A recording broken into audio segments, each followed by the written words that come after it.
जय हिंद बच्चों, कैसे हैं आप सब। मैं राम चौधरी स्वागत करता हूं आप सभी का हमारे YouTube channel Rudra physics classes में। आज हम स्टार्ट करने वाले हैं चैप्टर नंबर 6 इलेक्ट्रोमैग्नेटिक इंडक्शन। देखिए लास्ट चैप्टर में हमने ये पढ़ा, लास्ट यूनिट जो हमारी थी इलेक्ट्रोमैग्नेटिज्म, उसमें हमने ये पढ़ा था कि अगर हम इलेक्ट्रिसिटी किसी कंडक्टर के थ्रू पास कराते हैं तो हम मैग्नेटिक फील्ड को डेवलप कर सकते हैं। दैट मीन्स हम इलेक्ट्रिसिटी के थ्रू मैग्नेटिक फील्ड डेवलप कर रहे थे। बट इस चैप्टर में हम ये जानने की कोशिश करेंगे कि अगर मैग्नेटिक फील्ड को यूज करके हम इलेक्ट्रिसिटी प्रोड्यूस कर सकते हैं तो वो कैसे होगा, या मैग्नेटिक फील्ड के थ्रू हम इलेक्ट्रिसिटी प्रोड्यूस कर सकते हैं या नहीं कर सकते।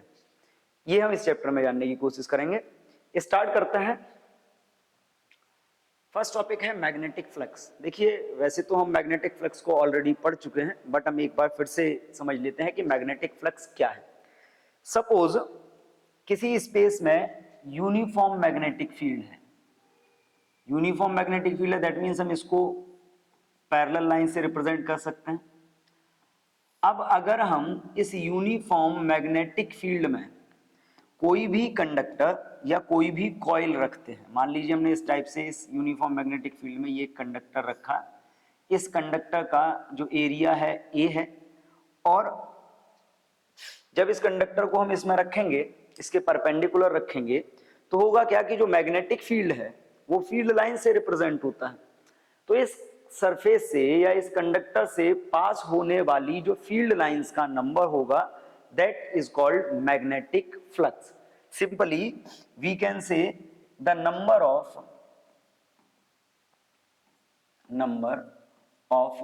Magnetic field lines, magnetic field lines passing through a conductor or coil placed perpendicular to the direction of magnetic field. Simply the number of field lines passing through any coil or conductor placed perpendicular to the direction of magnetic field. अगर हम magnetic field की direction के perpendicular कोई भी coil या कोई भी conductor रखते हैं तो उस कॉइल या कंडक्टर से जितनी फील्ड लाइंस पास होंगी that is called the magnetic flux. Clear. हम फॉर्मूला भी स्टडी कर चुके हैं कि अगर हम मैग्नेटिक फ्लक्स की बात करते हैं तो फ्लक्स का फॉर्मूला होता है phi is equal B vector dot A vector, या फिर हम इसको चाहें तो हम ये भी लिख सकते हैं phi is equal integration of B vector dot d A vector. Clear. अब यहां पे देखिए, सपोज अगर इस मैग्नेटिक फील्ड में, ये मैग्नेटिक फील्ड है, इसकी स्ट्रेंथ बी है, एरिया इसका ए है, और आप बात करते हो किसी कॉइल की, मान लीजिए कि कोई भी कॉइल इस मैग्नेटिक फील्ड में रखी जाती है, और हम ये मान लेते हैं कि if coil have n number of turns, अगर किसी कॉइल में देखिए n नंबर ऑफ टर्न है। अब n नंबर ऑफ टर्न के केस को समझिए जरा। मान लीजिए ये यूनिफॉर्म मैग्नेटिक फील्ड है और मैं आपसे ये कहता हूं कि कॉइल में n नंबर ऑफ टर्न है, और हमने एक कॉइल ली है कुछ इस टाइप से, मान लीजिए एक टर्न ये हो गया, एक टर्न ये हो गया, इस टाइप से कॉइल है। तो अब देखिए ये जो मैग्नेटिक फील्ड होगा ये हर टर्न के थ्रू पास होता हुआ जाएगा। तो अगर हम इस कॉइल से लिंक्ड नेट मैग्नेटिक फ्लक्स की बात करते हैं तो net magnetic flux B into A नहीं होगा, क्योंकि हर टर्न से सेपरेटली वो फील्ड लाइंस पास हो रही हैं। इन दैट केस अगर हम बात करते हैं तो अगर हम यहाँ पे फाइंड करेंगे तो हम क्या फाइंड करेंगे, फ्लक्स लिंक्ड विद कॉइल, जिसको हम बोलते हैं फ्लक्स लिंकेज। तो हम वर्ड यूज करेंगे फ्लक्स लिंकेज। कितना होगा इसका फ्लक्स लिंकेज वो भी समझ लीजिए। जब हम इसके फ्लक्स लिंकेज की बात करेंगे तो फ्लक्स लिंकेज के लिए फॉर्मूला यूज होगा phi is equal N, clear, into, okay, flux linkage. Flux linkage की बात कर रहे हैं तो फ्लक्स लिंकेज क्या होगा, एन का मल्टीप्लाई हो जाएगा। जो फ्लक्स लिंकेज आप फाइंड करोगे तो नंबर ऑफ टर्न्स जो भी रहे होंगे इसमें, उसका हम इसमें मल्टीप्लाई कर लेंगे, क्लियर। तो उस कंडीशन में अब देखिए, जब हम इलेक्ट्रोमैग्नेटिक इंडक्शन की बात करते हैं तो इलेक्ट्रोमैग्नेटिक इंडक्शन में हम ये फ्लक्स लिंकेज वर्ड यूज करेंगे, और फ्लक्स लिंकेज जो आपका होता है वो होता है आपका n into five, n into five, इस टर्म को बोला जाता है flux linkage. Simply if that flux passing through one coil of one number turn off the conductor is multiplied by the number of turns. आपने n number of turn माने हैं, हर turn का जो एरिया है वो a है, magnetic field b है, तो फ्लक्स तो आपका फाई हो गया। बट जब नंबर ऑफ टर्न्स आप इंक्रीज करते जाओगे तो net flux linked with the coil will also increases, that is called the flux linkage, और उसके लिए हम फॉर्मूला यूज करते हैं n इंटू फाइव, क्लियर है। अब देखिए, जब हम इंडक्शन की बात करते हैं, इलेक्ट्रोमैग्नेटिक इंडक्शन को समझने की कोशिश करते हैं, तो इलेक्ट्रोमैग्नेटिक इंडक्शन में फ्लक्स लिंकेज का बड़ा इंपॉर्टेंट रोल है। पूरा का पूरा मैकेनिज्म इसी फ्लक्स लिंकेज पर बेस्ड है। अब इसके लिए जरा देखिए, फ्लक्स लिंकेज की बात करते हैं और स्टार्ट करते हैं हम इलेक्ट्रोमैग्नेटिक इंडक्शन से। इलेक्ट्रोमैग्नेटिक इंडक्शन क्या होता है, या हम यूं कहें कि दो साइंटिस्ट थे, फैराडे और हेनरी। उन्होंने जब इलेक्ट्रोमैग्नेटिज्म की प्रोसेस देखी, इलेक्ट्रोमैग्नेटिज्म मतलब कि करंट को फ्लो कराने पर मैग्नेटिक फील्ड डेवलप होता है, तो उन्होंने इसके रिवर्स में कुछ एक्सपेरिमेंट किए और ये जानने की कोशिश की क्या अगर मैग्नेटिक फील्ड में कोई चेंज किए जाते हैं तो क्या हम इलेक्ट्रिसिटी को डेवलप कर सकते हैं या नहीं कर सकते। और इसी सीरीज में उन्होंने 3 एक्सपेरिमेंट परफॉर्म किए। Those are known as Faraday and Henry experiment of EMI, that means electromagnetic induction. EMI वो वाला नहीं है जो बैंक वाला होता है, EMI means electromagnetic induction, clear. अब देखिए फर्स्ट एक्सपेरिमेंट उन्होंने क्या किया। फर्स्ट एक्सपेरिमेंट में उन्होंने with movable coil and magnet, उन्होंने एक मूवेबल कॉइल ली और एक मैग्नेट को लिया। अब उन्होंने एक्सपेरिमेंट कैसे परफॉर्म किया कि मान लीजिए ये एक कॉइल है, क्लियर, इस टाइप से एक कॉइल है, उन्होंने इस कॉइल को कनेक्ट किया एक गैल्वेनोमीटर से। यहां पे कॉइल में एक गैल्वेनोमीटर कनेक्ट कर दिया। गैल्वेनोमीटर कनेक्ट करने के बाद उन्होंने इस कॉइल के पास एक मैग्नेट रखी इस टाइप से। मैग्नेट का नॉर्थ पोल उन्होंने इधर रखा, इधर साउथ। उसके बाद जब वो इस मैग्नेट को कॉइल के पास लाए, जब उन्होंने रखी तो गैल्वेनोमीटर में कोई डिफ्लेक्शन नहीं था। But when they move the magnet close to the coil, then he observe that galvanometer will deflect. जब वो पास लाए तो उन्होंने क्या देखा कि गैल्वेनोमीटर में डिफ्लेक्शन होता है, क्लियर। अब गैल्वेनोमीटर में डिफ्लेक्शन हुआ, इसके बाद उन्होंने रिवर्स प्रोसेस इसका अडॉप्ट किया, वो इस मैग्नेट को दूर ले गए। जब वो इस कॉइल से दूर ले जाने लगे तो भी उन्होंने देखा कि गैल्वेनोमीटर में फिर भी डिफ्लेक्शन हो रहा है, बट डायरेक्शन चेंज हो गई। इसके बाद उन्होंने मैग्नेट की पोलरिटी को रिवर्स कर लिया। पोलरिटी को रिवर्स करने का मतलब है कि अब की बार उन्होंने एक्सपेरिमेंट ऐसा किया कि इधर ये कॉइल है, क्लियर, मान लीजिए ये आपकी कॉइल है और इस कॉइल में एक गैल्वेनोमीटर लगा हुआ है और इस कॉइल में n नंबर ऑफ टर्न रहे होंगे। बाद में उन्होंने एक मैग्नेट ली और अब की बार मैग्नेट का साउथ पोल उन्होंने कॉइल की तरफ किया। बट इस कंडीशन में भी जब वो मैग्नेट को कॉइल के पास लेके आए तो उनको गैल्वेनोमीटर में डिफ्लेक्शन दिखाई दिया, डिफ्लेक्शन रिकॉर्ड हुआ। वो साउथ पोल को दूर ले गए।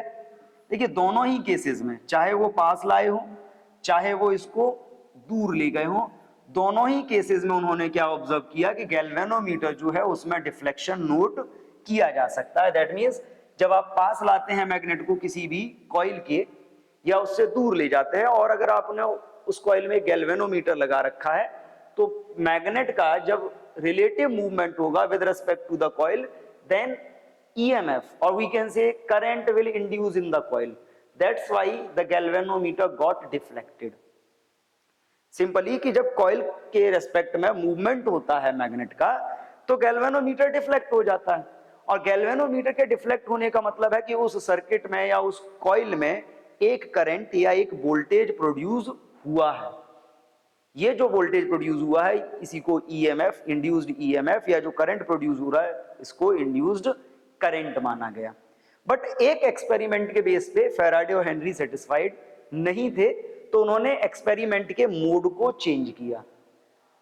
अब एक्सपेरिमेंट के मोड को चेंज किया तो उन्होंने सेकंड एक्सपेरिमेंट किया विद टू मूवेबल कॉइल्स। अब उन्होंने इस कंडीशन में क्या लिया, उन्होंने दो कॉइल्स ली। मान लीजिए एक कॉइल इस टाइप से ये है, क्लियर, एक कॉइल ये थी, इस कॉइल को तो उन्होंने कनेक्ट किया किससे, गैल्वेनोमीटर से, और इसके पास में उन्होंने एक और कॉइल रखी और इस कॉइल को कनेक्ट किया एक बैटरी से या एक सेल से, और कनेक्ट करने के बाद, अब देखिए, कनेक्ट करने के बाद जब उन्होंने इस कॉइल में करंट पास कराया, अब देखिए नॉर्मल सी बात है कि जब कॉइल में करंट पास होगा तो करंट पास होने पे क्या होगा, ये कॉइल एक मैग्नेट की तरह बिहेव करेगी, ये वाली कॉइल एक मैग्नेट की तरह बिहेव करेगी। तो जब उन्होंने सेकंड वाली कॉइल में, ये फर्स्ट कॉइल थी, ये सेकंड वाली कॉइल में जब उन्होंने करंट पास कराया, then we know according to the Oersted experiment or the Biot-Savart law, second coil will behave like a magnet, and when he will move second coil closer or away from the first coil, यानी कि जो second वाली coil थी इसको जब उन्होंने first coil के पास ले गए या इससे दूर ले गए, तो दोनों ही प्रोसेस में उन्होंने गैल्वेनोमीटर में फिर से डिफ्लेक्शन को रिकॉर्ड किया।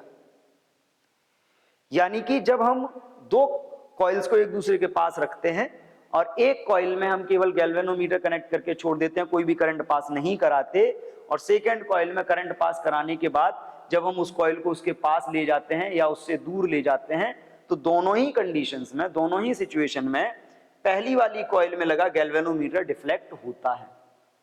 और गैल्वेनोमीटर के डिफ्लेक्ट होने का सेंस केवल एक ही है कि सर्किट में करंट प्रोड्यूस हुआ। ये तो आपको मालूम है कि गैल्वेनोमीटर डिफ्लेक्ट हो रहा है मतलब सर्किट में करंट प्रोड्यूस हो रहा है, या हम यूं कहें कि सर्किट में ईएमएफ प्रोड्यूस हो रहा है, क्लियर। तो जब उन्होंने दो कॉइल्स को लेके भी उनके बीच रिलेटिव मूवमेंट कराया, एक कॉइल में करंट पास कराया और दूसरे को केवल गैल्वेनोमीटर से कनेक्ट करके छोड़ दिया, और जब उनके बीच रिलेटिव मूवमेंट हुआ तो रिलेटिव मूवमेंट या रिलेटिव मोशन से भी, दोनों कॉइल्स के रिलेटिव मोशन से भी फर्स्ट कॉइल में ईएमएफ इंड्यूस हो गया या यूं कहें करंट इंड्यूस हो गया। यहां से भी उनको सेम रिजल्ट मिला। इसके बाद एक एक्सपेरिमेंट और परफॉर्म किया उन्होंने, जिसमें उन्होंने दो कॉइल्स ली बट दोनों ही कॉइल्स को फिक्स रखा, दोनों ही कॉइल्स को फिक्स रखा। अब दोनों ही कॉइल्स को फिक्स रखने का मतलब क्या है कि एक कॉइल उन्होंने इस टाइप से ये ले ली, क्लियर, एक कॉइल उन्होंने इस टाइप से ले ली और इस कॉइल का कनेक्शन कर दिया एक गैल्वेनोमीटर से, और इसी के कोएक्सियल एक कॉइल उन्होंने और ले ली और कोएक्सियल कॉइल ली है, और इसका कनेक्शन उन्होंने कर दिया एक बैटरी से या सेल से, और बैटरी या सेल से कनेक्ट करने के बाद इस सर्किट में उन्होंने एक की और कनेक्ट की। जब उन्होंने दोनों को फिक्स रखने के बाद पहली कॉइल में गैल्वेनोमीटर कनेक्ट किया, दूसरी कॉइल में एक बैटरी को कनेक्ट करने के बाद जैसे ही उन्होंने इस स्विच को ऑन किया, जैसे ही इस स्विच को ऑन किया तो उन्होंने सेकंड, ये जो फर्स्ट वाला आपका कॉइल था, सेकंड कॉइल के स्विच को जैसे ही ऑन किया, दैट मीन सेकंड कॉइल से जैसे ही करंट पास कराया, तो फर्स्ट कॉइल में जो गैल्वेनोमीटर लगा था, इस गैल्वेनोमीटर में शॉर्ट टाइम के लिए एक डिफ्लेक्शन को नोटिस किया। इसके बाद उन्होंने इस की को फिर से ऑफ किया, जब ऑफ किया तो फिर से डिफ्लेक्शन नोट किया गया, बट अब की बार ये जो डिफ्लेक्शन था वो परमानेंट नहीं था। कितने टाइम के लिए था, जब आप ऑन ऑफ किए हैं तो ऑन ऑफ करते टाइम, ऑन और ऑफ के टाइमिंग पे इवन फॉर मिली सेकेंड्स यहां पे डिफ्लेक्शन रिकॉर्ड किया गया। यानी कि जब ऑन हुआ अचानक से या अचानक से ऑफ होता है तो फर्स्ट वाली कॉइल के गैल्वेनोमीटर में डिफ्लेक्शन आता है। तो इस एक्सपेरिमेंट के बेस पे भी ये मालूम पड़ता है कि जब किसी भी कॉइल के सराउंडिंग में, जब किसी कॉइल के सराउंडिंग में मैग्नेटिक फील्ड में इंस्टेंट चेंज होता है तो उस कॉइल में एक करंट या एक ईएमएफ इंड्यूस हो जाता है। That current or that EMF is called induced current or induced EMF, and the whole phenomena is called electromagnetic induction. अब अगर हम तीनों एक्सपेरिमेंट की बात करें तो देखो तीनों ही एक्सपेरिमेंट में, इसमें भी जब मैग्नेट को आप पास ले गए या दूर ले गए, दोनों ही सिचुएशन में कोई भी पोल हो, आप जब कॉइल के पास या दूर ले जाते हो तो दोनों ही सिचुएशन में उस कॉइल से पास होने वाला मैग्नेटिक फील्ड चेंज होता है। तो यहां पर करंट डिफ्लेक्शन हुआ गैल्वेनोमीटर में, मतलब यहां पे करंट इंड्यूस हुआ। सेकंड एक्सपेरिमेंट की हम बात करें तो इसमें भी जब हम कॉइल्स के बीच में रिलेटिव मूवमेंट कराते हैं तो ये वाली कॉइल जो मैग्नेटिक फील्ड प्रोड्यूस कर रही थी, इसका मैग्नेटिक फील्ड जो इसके थ्रू पास हो रहा था उसमें फिर से चेंज होता है, यहां भी करंट इंड्यूस होता है। और थर्ड वाले में जब हम बार बार ऑन ऑफ करते हैं तो फर्स्ट वाली कॉइल से पास होने वाला मैग्नेटिक फील्ड रेगुलरली चेंज होता है, जिसके कारण उसमें करंट इंड्यूस होता है। इन तीनों ही एक्सपेरिमेंट के बेस पे एक कॉमन रिजल्ट मिलता है। वो कॉमन रिजल्ट क्या है कि व्हेनेवर द मैग्नेटिक फील्ड, और simply we can say the magnetic flux passing through any coil is changed, then an EMF is induced in the coil और कंडक्टर। क्लियर? अगर वो कंडक्टर या वो कॉइल एक क्लोज सर्किट के form में होती है तो उसमें करंट भी डेवलप हो जाता है। क्लियर? अब देखिए, अगर हम इसी के एक्सपेरिमेंट के बेसिस पे जो रिजल्ट मिला उसकी हम बात करें तो एक नया फिनोमिना हमको यहां से देखने को मिला जिसको नाम दिया गया इलेक्ट्रोमैग्नेटिक इंडक्शन। इलेक्ट्रोमैग्नेटिक इंडक्शन क्या है? सिंपली अगर हम इसकी बात करें तो when the magnetic flux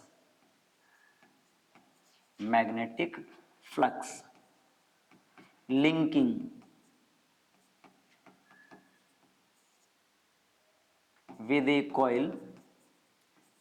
a coil or conductor changes an EMF is induced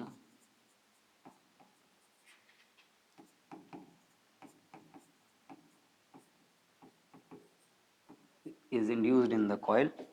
Clear? If conductor or coil is in form of closed circuit, then a current is also induced. This phenomena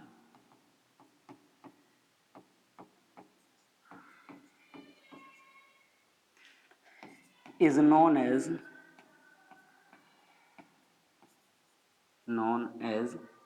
electromagnetic induction.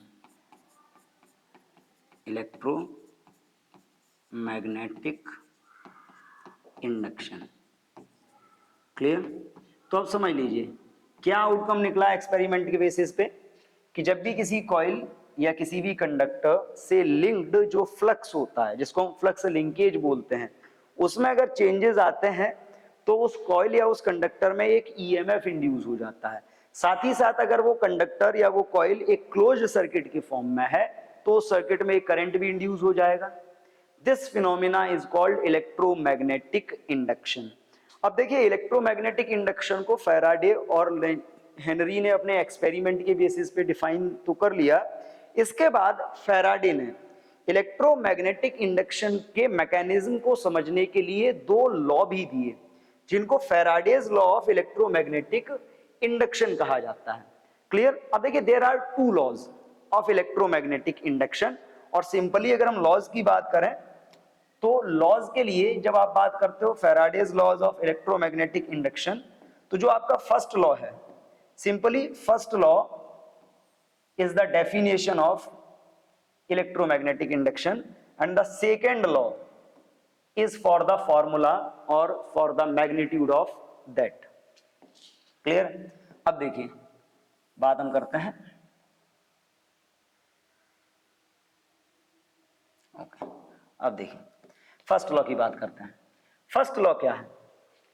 Simply definition है EMI की, electromagnetic induction की। तो क्या है? When the flux linking with coil or conductor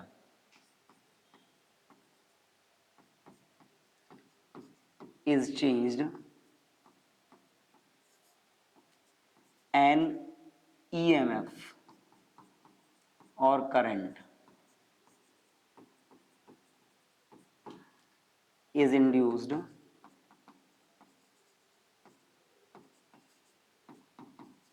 in coil or clear. Whenever the flux linking with the coil or conductor is changed and EMF is induced in the coil and अब अगर हम इसमें बात करें देखिए कि EMF induce हो जाएगा, करंट इंड्यूस हो जाएगा कॉइल में, बट ये करंट रहेगा कब तक, ये भी इन्होंने अपने फर्स्ट लॉ से डिफाइन किया and it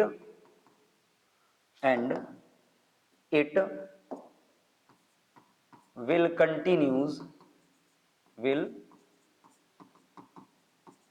continues until the flux change continues. Clear? यानी कि ईएमएफ इंड्यूस हो जाएगा फ्लक्स चेंज होने पे और ये ईएमएफ या ये करंट तब तक कंटिन्यू रहेगा उस कॉइल या उस कंडक्टर में जब तक फ्लक्स चेंज कंटिन्यू रहेगा. फ्लक्स चेंज रेगुलर होता रहेगा तो ईएमएफ या करंट उस कॉइल में इंड्यूस होता रहेगा. Clear? This is the statement of first law, Faraday's first law of electromagnetic induction. Clear? अब हम बात करते हैं सेकेंड लॉ की. तो देखिए सेकेंड लॉ के बारे में हमने आपको क्या बताया, simply the second law is for the magnitude और for the strength of that EMF और that current that is induced in the circuit. जो सर्किट में करंट इंड्यूस हुआ है या सर्किट में जो ईएमएफ इंड्यूस हुआ है उसकी स्ट्रेंथ को फाइंड करने के लिए है. अब देखिए अगर हम उसकी स्ट्रेंथ को फाइंड करने के लिए हम बात करते हैं तो सेकेंड लॉ क्या हो सकता है. According to the second law the EMF induced in coil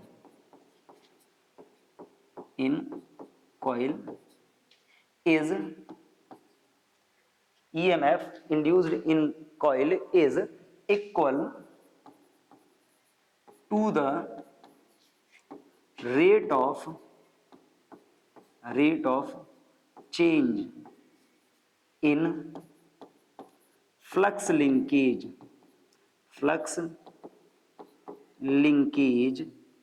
of coil. Clear? Simply coil में जो ईएमएफ इंड्यूस हो रहा है वो इंड्यूस ईएमएफ कॉइल के फ्लक्स लिंकेज की जो चेंज रेट है, rate of change in flux linkage के इक्वल होता है. That means E is equal N into d∅ dt. d∅dt is called the rate of change in flux और अगर number of turns का हम मल्टीप्लाई इसमें कर रहे हैं that means it is called flux linkage.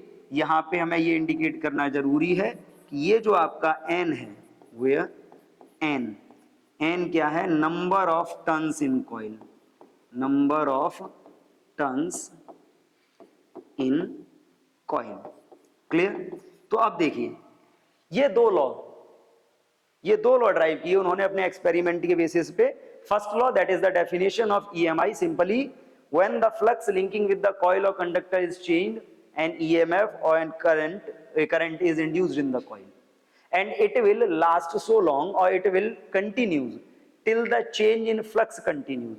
ये कॉइल या कंडक्टर में EMF और करंट तब तक रहता है जब तक उससे पास होने वाला फ्लक्स चेंज होता रहता है. अब कितना फ्लक्स EMF डेवलप होगा that is given by the second law of electromagnetic induction. Simply the EMF induced in the coil is equal to the rate of change in flux linkage of the coil. Simply E is equal N into d∅dt. E EMF के लिए हमने use किया, वैसे हम इसके लिए epsilon भी use कर सकते हैं. क्लियर? अब यहां पर देखिए यहां पे हमने बात करी कि EMF कितना इंड्यूस होगा कॉइल में, बट ये भी हमने पढ़ा है कि अगर कॉइल या कंडक्टर क्लोज सर्किट के फॉर्म में है तो उसमें करंट भी इंड्यूस होता है। तो अगर हम करंट की बात करें तो कितना करंट यहाँ पे इंड्यूस होगा वो भी समझना हमारे लिए जरूरी है। तो इसके लिए हम क्या करते हैं, now current induced in the coil. अगर हम बात कर रहे हैं करंट की तो current induced in coil, induced in coil. Clear. अब देखिए करंट के लिए आप फॉर्मूला क्या यूज कर सकते हो, आपने एक कॉमन फॉर्मूला पढ़ा हुआ है कि जो आपका I होता है I is equal E upon R, I is equal E upon R, where E is the EMF और the voltage of the coil. तो सिंपली अगर हम I की बात करते हैं तो I इज इक्वल क्या होगा, N इंटू डी फाइव आई डी टी अपॉन R, और simply we can say I is equal N upon R into d five I d t. So this is the amount of current that is induced in the coil due to electromagnetic induction. And sometimes we also ask to calculate the charge that will pass through the coil or that will pass through the conductor due to electromagnetic induction. Current तक ही नहीं, कभी कभी ये भी पूछ लिया जाता है कि उस कॉइल में कितना करंट चार्ज फ्लो होगा, कॉइल में या जो कंडक्टर है कितना चार्ज उसमें फ्लो होगा। तो अगर हम चार्ज की बात करें, चार्ज इन कॉइल, कितना चार्ज मूव करेगा कॉइल में, तो उसके लिए अगर आप बात करते हैं तो आपको ये भी मालूम है कि जो आपका करंट होता है, करंट का फॉर्मूला होता है I is equal d q by d t, and we know I is equal d q by d T.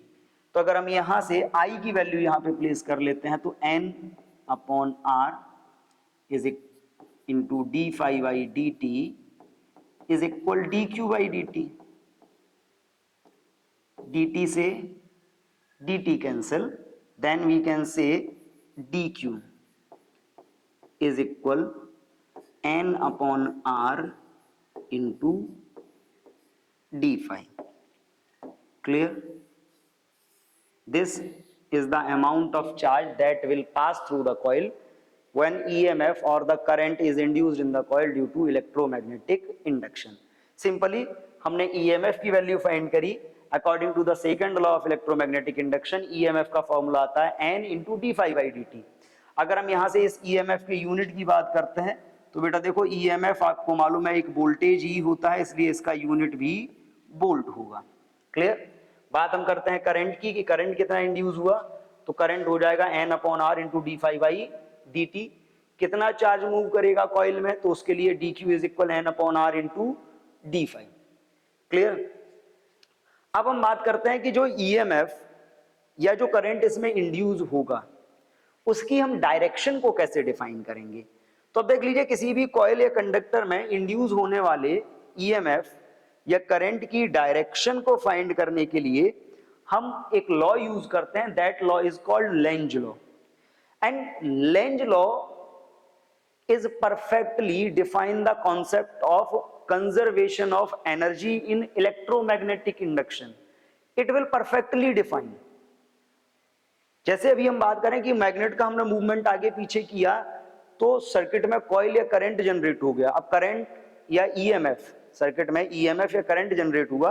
EMF क्या होता है, work done to move unit charge. Simply EMF या current को develop करने के लिए क्या चाहिए, एनर्जी। वो एनर्जी आई कहां से, मैग्नेट के मूवमेंट के कारण EMF जनरेट हुआ, मतलब सर्किट में एनर्जी प्रोड्यूस हो गई। वो एनर्जी आई कहां से, because we know energy is conserved, neither be created nor be destroyed. तो पहले सिस्टम में नहीं थी, ये कैसे आई। तो इसको जस्टिफाई करने के लिए लेंज लॉ होता है। पहले तो हम बात करते हैं कि लेंज लॉ से हम डायरेक्शन कैसे फाइंड कर सकते हैं। अब यहां पर देखिए, जैसे हमने बात करी कॉइल की कि कॉइल से पास होने वाला फ्लक्स लिंकेज चेंज होता है तो EMF इंड्यूस होता है। फ्लक्स लिंकेज के चेंज होने का मतलब यह है कि फ्लक्स इंक्रीज कर सकता है या फिर फ्लक्स डिक्रीज कर सकता है। क्लियर। अब एक कॉमन सी बात समझिए, जो आपका लेंज लॉ है, according to the Lenz law हम बात करें, according to Lenz law.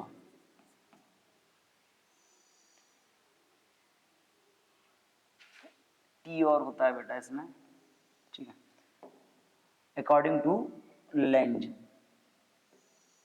Okay, Lenz law. अब देखिए लेंज लॉ क्या है, द डायरेक्शन ऑफ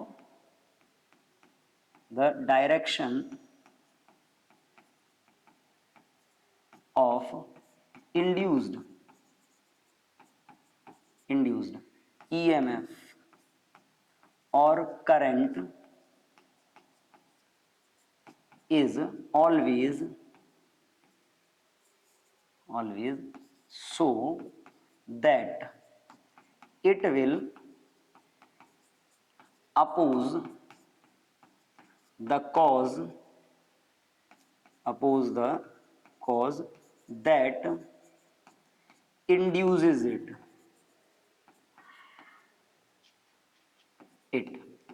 क्लियर? अगर हम लेंज लॉ की बात करें तो according to the Lenz law जो ईएमएफ इंड्यूस हो रहा है या जो करंट इंड्यूस हो रहा है उसकी डायरेक्शन हमेशा ऐसी होगी कि ये उस कॉज को अपोज करेगी जिसके कारण ये इंड्यूस हुआ। और अगर हम इस लॉ को अप्लाई कर ले तो ईएमएफ का जो फॉर्मूला होगा वो हो जाएगा -n × d∅dt। यहां पे माइनस साइन केवल यही जस्टिफाई कर रहा है that the EMF will oppose the cause that will induce it। अब इसको थोड़ा डिटेल में समझते हैं कि ये कॉज को अपोज कैसे करता है। जैसे हमने बात करी कि फ्लक्स लिंकेज चेंज होगा तो ईएमएफ इंड्यूस होगा। अब फ्लक्स लिंकेज के चेंज होने का एग्जांपल समझिए। अगर किसी कॉइल से पास होने वाला फ्लक्स की हम बात करें तो फ्लक्स दो टाइप का होता है, एक इनवर्ड और एक आउटवर्ड।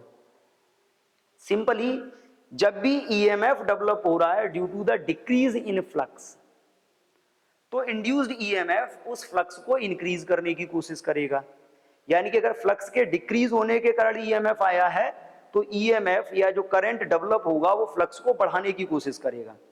और अगर ईएमएफ डेवलप हो रहा है due to the increase in flux तो ईएमएफ डेवलप होने के बाद उस फ्लक्स को कम करने की कोशिश करेगा। यानी कि ये इंक्रीजिंग फ्लक्स को डिक्रीज करने की कोशिश करेगा और डिक्रीजिंग फ्लक्स को इंक्रीज करने की कोशिश करेगा। और इसमें भी इनवर्ड और आउटवर्ड होता है। कैसे, समझिए।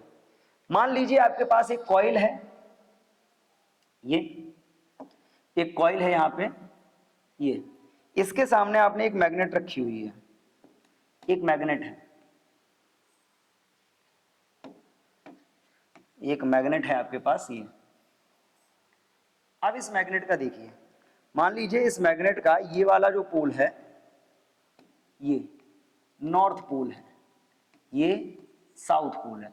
अब नॉर्थ पोल है तो जो फील्ड लाइंस होंगी वो कुछ ऐसी पास हो रही होंगी इससे,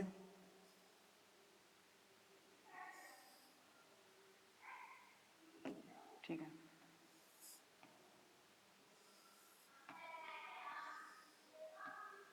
क्लियर? यानी कि जो फ्लक्स है वो कैसा है, इसमें इनवर्ड है। अब अगर हम इस कॉइल को कंडक्टर के पास ले जाएं, या हम यूं कहें कि कंडक्टर जो आपकी मैग्नेट है, मैग्नेट को हम इसके पास लेके आए। अब देखिए मैग्नेट को आप इसके पास लेके आओगे तो इस सिचुएशन में क्या होगा, इस सिचुएशन में पहले तो फ्लक्स आपका इनवर्ड है, तो हम पूरा जस्टिफाई करके चलते हैं कि जो इनवर्ड फ्लक्स है, इनवर्ड फ्लक्स क्या होगा, इंक्रीज होगा। क्योंकि जब आप इसको पास लेके आओगे तो मैग्नेटिक फील्ड स्ट्रांग होता जाएगा, तो मैग्नेटिक फील्ड के स्ट्रांग होने से क्या होगा, फ्लक्स स्ट्रांग होगा, इंक्रीज होगा। और कौन सा है, नॉर्थ, तो इधर से फ्लक्स निकल रहा है, इसके अंदर जा रहा है। Inward flux increases through coil, कहां पे, कॉइल में, थ्रू कॉइल। अब इसमें देखिए इनवर्ड फ्लक्स इंक्रीज हो रहा है, आप इनवर्ड फ्लक्स को कम करने की कोशिश कैसे करेंगे। मान लीजिए कोई भी चीज इसके अंदर जा रही है, वो इंक्रीज होती जा रही है लगातार, तो उस चीज को अगर आपको कम करना है तो कम करने के लिए आपके पास क्या ऑप्शन है, दो टाइप से पोल आप इसमें डेवलप कर सकते हो, नॉर्थ और साउथ। अब अगर हम यहाँ पे नॉर्थ पोल डेवलप कर देंगे तो नॉर्थ पोल क्या होगा, नॉर्थ पोल का मैग्नेटिक फील्ड इसके अपोजिट होगा, अपोजिट होगा तो फ्लक्स को क्या करने की कोशिश करेगा, कम करने की कोशिश करेगा। कम करने की कोशिश करेगा तो अब देखो, अगर हम इस फ्लक्स को, जो फ्लक्स अंदर की तरफ जा रहा है, उसे क्या करना है, कम करना है, तो हम इसके अपोजिट फ्लक्स डेवलप कर लें कॉइल में, अपोजिट मैग्नेटिक फील्ड डेवलप कर लें।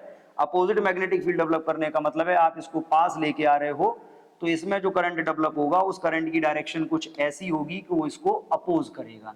और अपोज करने के लिए कौन सा चाहिए, नॉर्थ पोल होना चाहिए। यहाँ पे नॉर्थ पोल कब डेवलप होता है, जब करंट की डायरेक्शन एंटी क्लॉकवाइज होती है, यानी कि इस कॉइल में डेवलप होने वाला जो करंट होगा वो एंटी क्लॉकवाइज होगा। क्लियर? तो समझ लीजिए कि जब नॉर्थ पोल पास आएगा तो नॉर्थ पोल के पास आने पे क्या होगा, इनवर्ड फ्लक्स इंक्रीज होगा।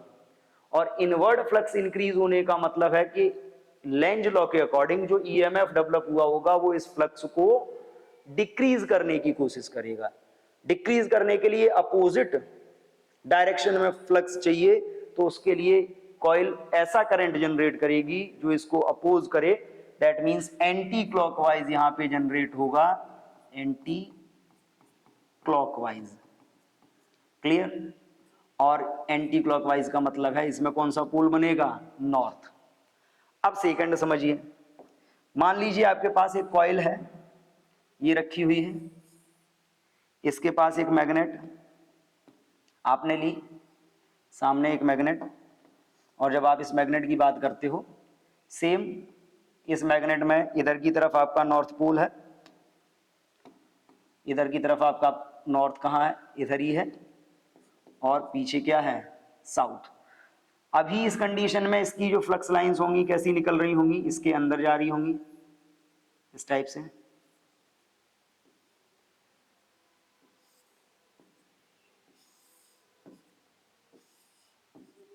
क्लियर?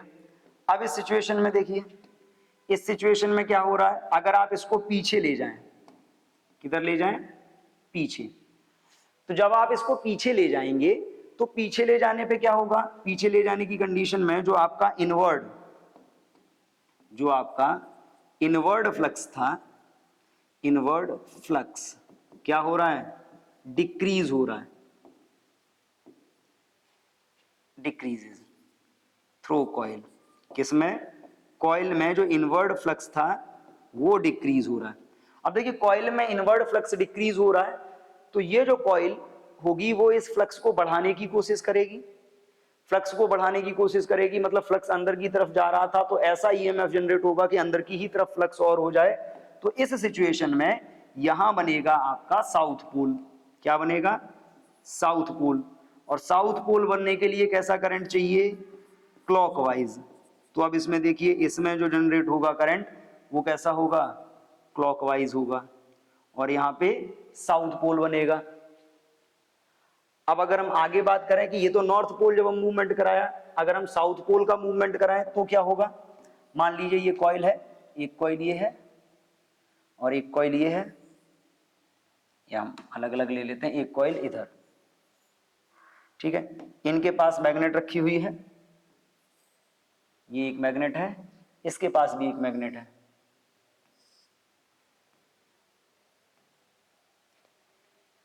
अब देखिए, अगर आप बात करते हैं इनके पोल्स की, मान लीजिए ये साउथ ये नॉर्थ, कैसा होगा, फील्ड लाइंस ऐसी पास हो रही होंगी, फ्लक्स ऐसे पास हो रहा होगा, इसमें भी ये साउथ ये नॉर्थ, फ्लक्स अभी इसकी बात करते हैं, तो इसमें देखिए, इसमें क्या है, साउथ पोल है। साउथ पोल का मतलब है कि जो फ्लक्स होगा वो इस टाइप से अंदर की तरफ होगा। क्लियर?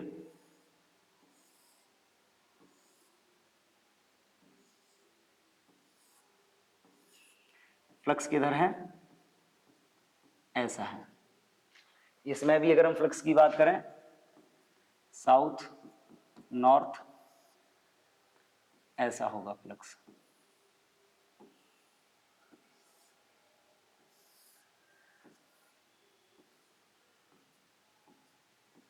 अब इसमें देखिए, अब अगर इसमें बात करते हो तो इसमें क्या है, फ्लक्स कैसा है, फ्लक्स आउटवर्ड है, कॉइल से फ्लक्स कैसा है, बाहर की तरफ निकल रहा है, तो ये आउटवर्ड फ्लक्स थ्रू कॉइल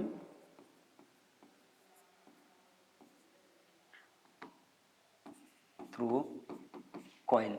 इसमें भी कॉइल के रेस्पेक्ट में अगर हम बात करें तो फ्लक्स कैसा है, आउटवर्ड फ्लक्स थ्रू कॉइल।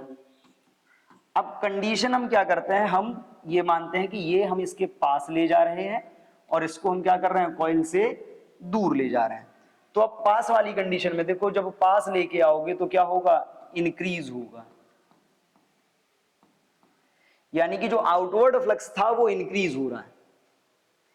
इस सिचुएशन में जो कॉइल होगी वो कॉइल आउटवर्ड फ्लक्स को कम करने की कोशिश करेगी, और आउटवर्ड फ्लक्स को अगर कम करने की कोशिश करेगी मतलब ये इसको रिपल्सन जनरेट करेगी, मतलब यहां पे कौन सा बनेगा, यहां पे आपका बनेगा साउथ पोल। साउथ पोल का मतलब है यहां पे आपका क्लॉकवाइज ईएमएफ या करंट जनरेट होगा। सिंपली समझ लीजिए, साउथ पोल पास जा रहा था तो कॉइल से पास होने वाला जो आउटवर्ड फ्लक्स है वो इंक्रीज हो रहा है। According to the Lenz law outward flux को डिक्रीज करना है, तो आउटवर्ड फ्लक्स को डिक्रीज करने के लिए यहाँ पे कौन सा फ्लक्स होना चाहिए, साउथ। यहाँ पे कौन सा पोल होना चाहिए, साउथ पोल होना चाहिए। क्लियर, पास जाएगा, पास जाने का मतलब है यहाँ पे साउथ पोल होना चाहिए, साउथ पोल होगा। अब देखिए इसमें बात करते हैं, इसमें क्या है, दूर जा रहा है, दूर जाने की सिचुएशन में क्या है, जो outward flux through the coil है वो क्या हो रहा है, डिक्रीज हो रहा है। आउटवर्ड फ्लक्स डिक्रीज हो रहा है, तो डिक्रीज होने की सिचुएशन में क्या होगा कि इस कॉइल में जो करंट जनरेट होगा वो आउटवर्ड फ्लक्स को इंक्रीज करने की कोशिश करेगा, यानी कि जिस डायरेक्शन में फ्लक्स है उसी डायरेक्शन में और फ्लक्स दे देगा। तो फ्लक्स तो बाहर की तरफ है, और बाहर की तरफ फ्लक्स कब होगा, जब इस कॉइल की पोलरिटी नॉर्थ हो जाएगी। नॉर्थ करने के लिए करंट कैसा चाहिए, एंटी क्लॉकवाइज चाहिए, यानी कि इसमें जो करंट जनरेट होगा वो एंटी क्लॉकवाइज होगा। एंटी क्लॉकवाइज मतलब इसमें नॉर्थ पोलरिटी जनरेट होगी। अब इन चारों के बेस पे अगर हम बात करें तो एनर्जी कंजर्वेशन कहां फॉलो हुआ, यानी कि जो ईएमएफ डेवलप हुआ उसको हम एनर्जी कंजर्वेशन से कैसे रिलेट कर रहे हैं। अब यहां पे देखो, जब इसमें फ्लक्स चेंज हुआ, ईएमएफ इंड्यूस हुआ, तो देखो ये नॉर्थ पोल था, इसमें भी नॉर्थ पोलरिटी जनरेट हो गई।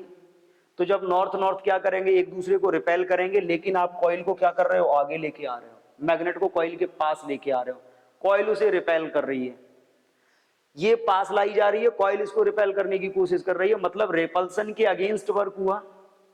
वही वर्क एनर्जी में कन्वर्ट हो जाता है जो ईएमएफ को डेवलप कर रहा है।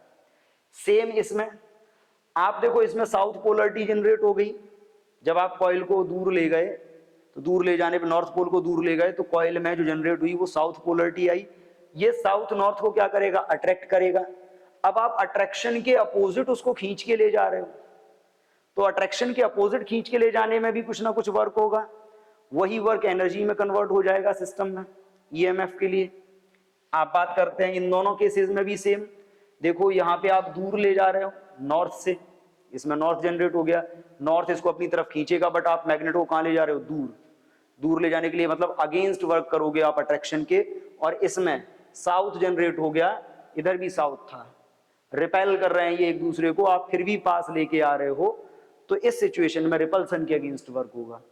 तो जब ईएमएफ चेंज होता है किसी भी कॉइल से पास होने वाला, तो according to the Lenz law उसमें जो पोलरिटी जनरेट होती है, ईएमएफ जनरेट होता है, वो क्या करता है, वो कॉज, उस कॉज का अपोज करता है जिससे वो इंड्यूस हुआ है। और इस प्रोसेस में रिपल्सन या अट्रैक्शन के अगेंस्ट मैग्नेट को मूव कराने के लिए कुछ ना कुछ वर्क करना पड़ता है। That work is converted in the form of energy, then converted in the form of EMF and causes the flow of current through the coil. Clear? तो ये कंप्लीट मैकेनिज्म था इलेक्ट्रोमैग्नेटिक इंडक्शन का। ठीक है, आज के वीडियो में इतना ही रखेंगे। इसके बाद अगले वीडियो में हम बात करने वाले हैं EMF induced due to the motion of conductor, जिसको हम मोशनल ईएमएफ बोलते हैं, या EMF induced in rotating rod और रोटेटिंग डिस्क। ठीक है, पढ़ते रहिए, कॉन्सेप्ट्स को क्लियर करते रहिए। कोई भी अगर डाउट होता है तो आप कमेंट सेक्शन में जाके पूछ सकते हैं, और इस बात के लिए मैं श्योर करता हूं कि आपको उसका डाउट का सॉल्यूशन जरूर मिलेगा। थैंक यू एंड जय हिंद।